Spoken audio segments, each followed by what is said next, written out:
குரு வணக்கத்துடன் இன்னைக்கு கிளாஸை ஸ்டார்ட் பண்ணிடலாம். அதுக்கு முன்னாடி யாரெல்லாம் நேற்று மானிட்டர் பண்ணீங்க? நம்மளை சுற்றி நடக்கிறது எல்லாமே ஃபிசிக்ஸ் தான் அப்படின்னு நேற்று கிளாஸ் பார்த்தவங்க எல்லாரும் யோசித்தீங்களா? காலையில் எந்திரிச்சதுலேருந்து நம்மளே தெரியாமலோ தெரிஞ்சோ நம்ம ஃபிசிக்ஸை யூஸ் பண்ணிக்கிட்டே இருக்கோன்னு.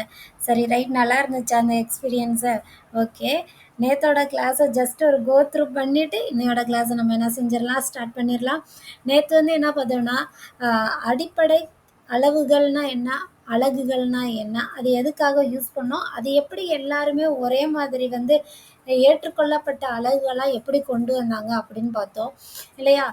அதுக்கு வந்து அடிப்படை அளவீடுனாலே ஒரு 3 காரணிகள் வந்து மிக மிக முக்கியம். அதில் கருவி, திட்ட அளவு, ஏற்றுக்கொள்ளப்பட்ட அலகு. இந்த அலகு வந்து ஏற்றுக்கொள்ளப்பட்ட அளவு வந்து இயற்பியல் அளவில் ஒரு 7 அடிப்படை அளவுகளை தேர்ந்தெடுத்து அதுக்கு அலகுகளை வரையறுத்தாங்க. அது பேர் தான் அடிப்படை அலகுகள். அந்த அடிப்படை அலகுகள் என்ன அப்படின்னு பார்த்தோம்னா, அடிப்படை அளவுகள்னா என்ன, அலகுகள் என்ன, ஜஸ்ட் இது வந்து நமக்கு லைஃப் லாங்காக யூஸ் ஆகிற ஒன்று. ஸோ அதனால தான் இந்த டேபிள் வந்து இன்னையோட கிளாஸ்லேயும் கொடுத்துருக்கேன். நம்மளோட கிளாஸு ஹிஸ்ட்ரி எல்லாமே பார்த்துருந்தீங்கன்னா தெரியும். நம்ம டேயில் வந்து எது இம்பார்ட்டண்ட்டோ அதை வந்து நம்ம டெய்லி வந்து கிளாஸில் நம்ம எத்தனை கிளாஸில் அந்த யூனிட்டை முடிப்போமோ அந்த கிளாஸ் ஃபுல்லாமே அந்த ஸ்லைடு வந்து கம்பல்சரியாக என்ன செய்யும், வந்துகிட்டே இருக்கும். நீ இந்த எண்ட் ஆஃப் த டே கிளாஸில் வந்து நமக்கு இது வந்து என்ன ஆகிடும், மனப்பாடம் ஆயிரும். சொல்கிறதுக்குள்ள புரிஞ்சிருவோம். ஓ, நீளம்னா மீட்டர் தான், நிறைனா கிலோகிராம் தான், காலம்னா வினாடி தான், வெப்பநிலைனா கெல்வின், மின்னோட்டம்னா ஆம்பியர், பொருளோட அளவுனா மோல், ஒளிச்செறிவுனா கேண்டிலான்றது உங்களை தூக்கத்தில் தட்டி எழுப்புனா கூட என்ன செஞ்சிருவீங்க, சொல்ல ஆரம்பிச்சிருவீங்க. ஓகேவா? அதுக்கு தான் இந்த காலம் வந்து உங்களுக்கு என்ன செய்யுது, கண்டினியூஸாக கொடுப்பேன். இந்த எண்ட் ஆஃப் த கிளாஸ் வரையுமே இந்த ஸ்லைடு வந்து மஸ்ட்டு. ஓகேவா? அதோட குறியீடு என்ன எல்லாமே நீங்கள் என்ன செஞ்சிடணும், பார்த்துக்கணும். ரைட்? இன்னையோட கிளாஸ் வந்து வெப்பநிலை. வெப்பநிலையுமே நம்மளோட வாழ்க்கையில் வந்து டே டு லைஃப்பில் வந்து யூஸ் ஆகுதா இல்லையா? இருக்குல்ல. என்ன செய்யும், வெப்பநிலை வந்து ஹீட்டாக இருக்கும். சில வேளைகளில் வந்து சில பொருள் வந்து வெப்பமாக இருக்கும், சில பொருள் வந்து குளிர்ச்சியாக இருக்கும். ஃபார் எக்ஸாம்பிள் வந்து ஐஸ்கிரீம் எப்படி இருக்கும், ரொம்ப சில்லுன்னு குளிர்ச்சியாக இருக்கும். அதே நேரத்தில் ஹீட்டாக வந்து நம்ம குடிக்கிற காஃபியாக இருக்கட்டும், இல்லை அயன் பாக்ஸ்லேருந்து வர்ற ஹீட்டாக இருக்கட்டும், அதாவது வெப்பமாக இருக்கட்டும், அதெல்லாம் என்ன செய்யும், வெப்பம். ஓகேவா? வெப்பம் வந்து சில நேரங்களில் ஒரு பொருள் வெப்பமாக இருக்கும், சில நேரங்களில் குளிர்ச்சி ஆகும். ஆனால் சில நேரங்களில் வந்து பார்க்குறதுக்கு ரெண்டுமே ஒரே அளவுமானு இருக்கும். வெப்பநிலையும் குளிர்ச்சியும் ஒரு ஈக்குவல் குவான்டிட்டி என்ன சொல்ல, ஈக்குவலாக இருக்க மாதிரி நமக்கு தெரியும். ரைட்டா?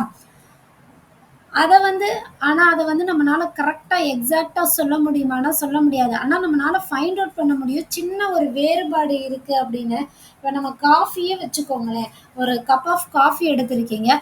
சில டைம் வந்து இந்த நல்லா பனிக்காலம்லாம் ஆரம்பிக்கும் போது பாருங்களேன், நல்ல ஹீட் இருக்க மாதிரி இருக்கும். ஆனால் அதை குடிக்கும் போது வந்து குளிர்ச்சியாக தான் இருக்க மாதிரி இருக்கும்.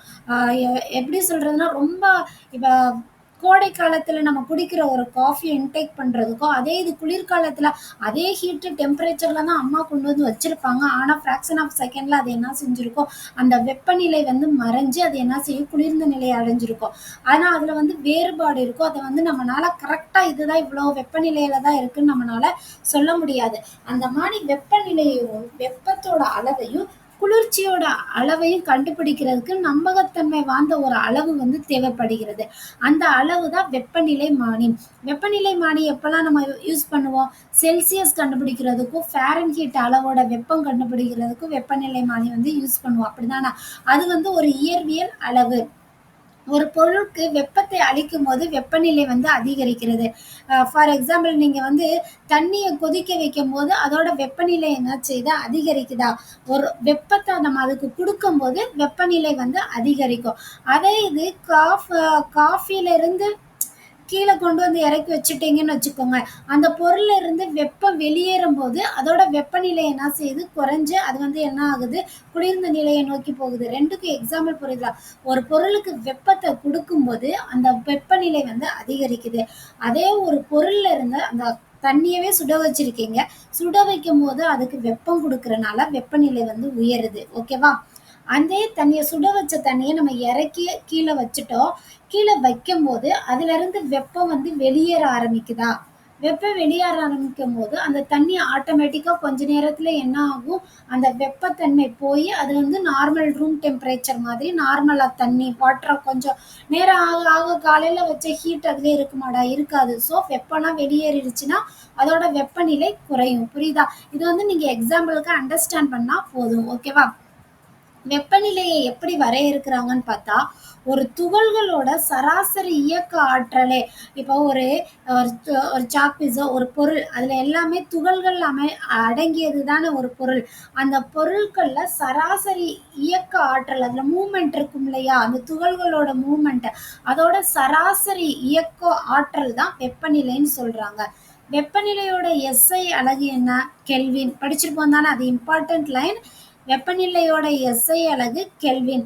வெப்பநிலையை நேரடியாக கண்டறியதான் வெப்பநிலை மானியை வந்து நம்ம யூஸ் பண்றோம்.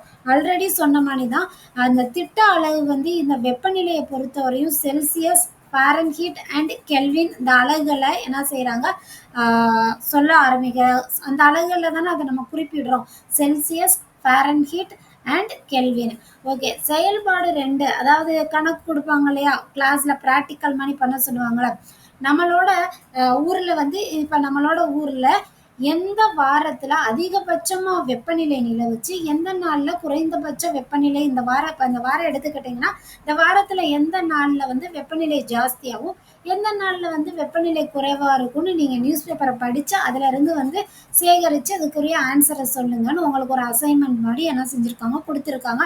அதெல்லாம் ப்ராக்டிஸ் பண்ணுங்க. பண்ண பண்ண வந்து உங்களுக்கே உங்களை அறியாமலே என்ன செய்யும், இன்ட்ரெஸ்டட் இன் பிசிக்ஸ், இயற்பியல் மேல உங்களை அறியாம ஒரு ஆர்வம் வந்து தோன்ற ஆரம்பிக்கும். சரியா? ஓகேவா?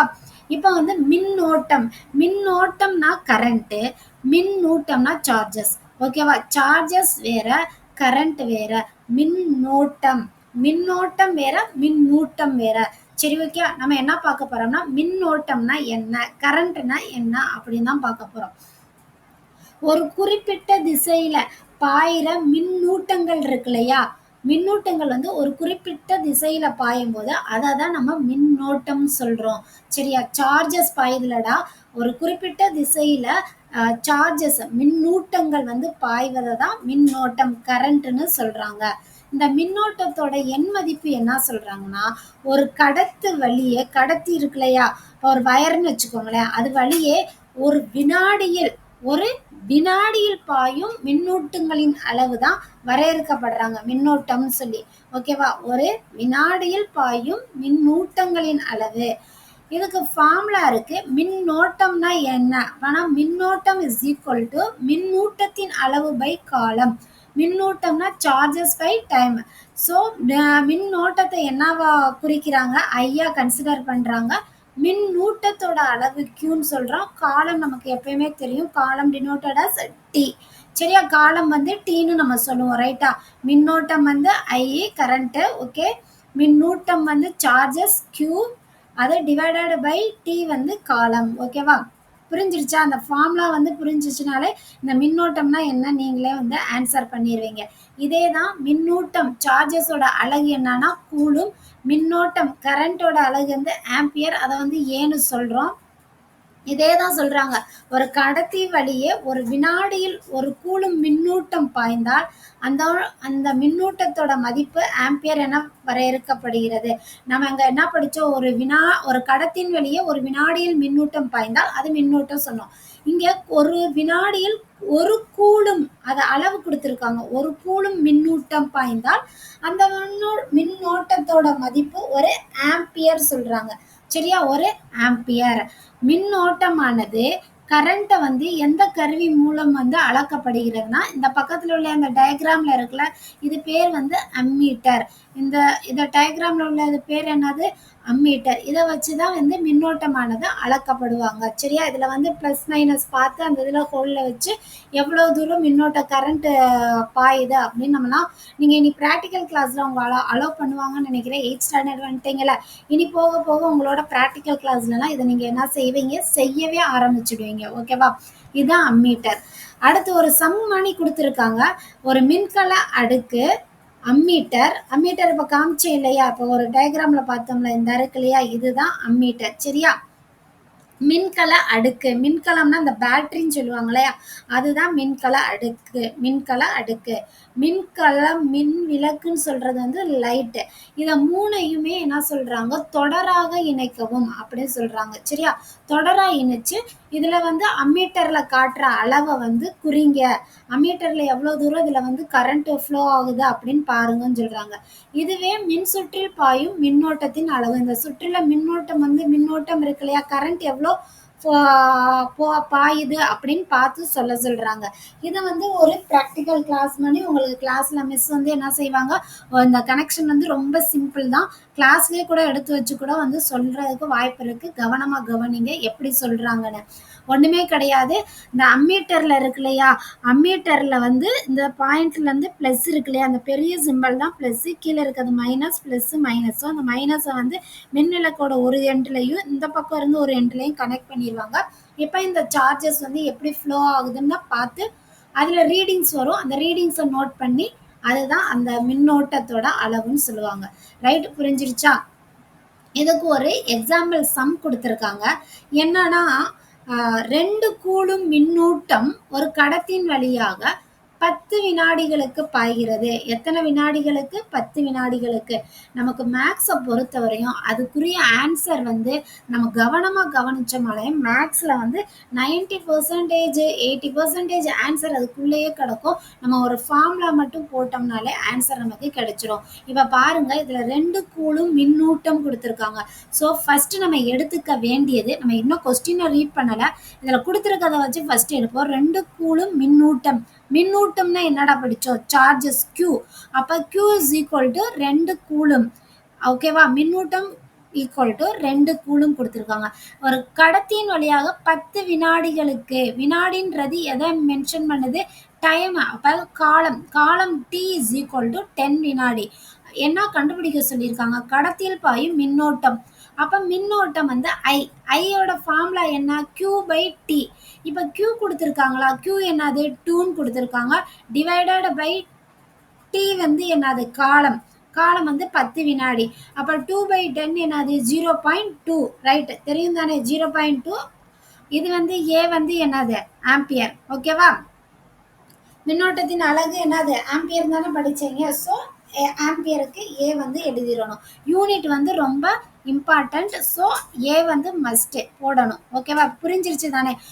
என்ன கொடுத்துருக்காங்கன்னு பாருங்க. மின்னூட்டம் கொடுத்துருக்காங்க. அப்போ மின்னூட்டம் ஈக்குவல் டு 2 கூலும். காலம் கொடுத்துருக்காங்க. T is equal to 10 வினாடி.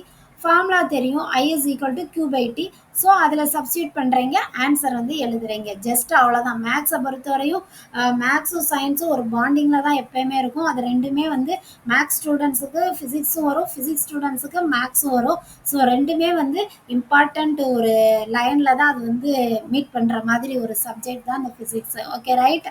என்னோட கிளாஸ் எப்படி இருந்துச்சு? வெப்பநிலைனா என்ன, மின்னோட்டம்னா என்னென்னு அண்டர்ஸ்டாண்ட் பண்ணியிருப்பீங்க நான் நம்புகிறேன். எனக்குமே என்னோட கிளாஸ் வந்து சாட்டிஸ்ஃபைடாக தான் இருக்குது. உங்களுக்கு இந்த கிளாஸ் எப்படி இருக்குன்னு சொல்லுங்கள். இல்லை எதுவும் கரெக்ஷன் பண்ணணும்னாலும் அதையும் நீங்கள் எனக்கு கமெண்ட்ஸில் சொல்லுங்கள். நம்ம டெய்லி டே பை டே ஒன்றா படிக்கலாம். ஃபிசிக்ஸுன்றப்ப ஃபுல்லாக லெசன் எடுக்கிறது ரொம்ப ஈஸி தான். பட் அதை அண்டர்ஸ்டாண்ட் பண்ணும்போது நமக்கு ஒரே நாளில் ஃபிசிக்ஸை வந்து படிக்கணுன்றது கொஞ்சம் கஷ்டம் இந்த ஏஜில். ஸோ நம்ம டே பை டே கொஞ்சம் கொஞ்சமாக நான் உங்களுக்கு சொல்கிறேன். நீங்கள் அதை அண்டர்ஸ்டாண்ட் பண்ணி படிங்க. இந்த வீடியோ பிடிச்சிருந்துச்சுன்னா உங்கள் ஃப்ரெண்ட்ஸுக்கு சொல்லுங்கள், சப்போர்ட் பண்ணுங்கள். உங்களோட சப்போர்ட் வந்து எனக்கு ரொம்ப இம்பார்ட்டண்ட்டான ஒரு விஷயம். ஸோ அடுத்த வீடியோவில் பார்ப்போம். நல்லதே நடக்கும். நன்றி, வணக்கம், தேங்க்யூ, பாய்.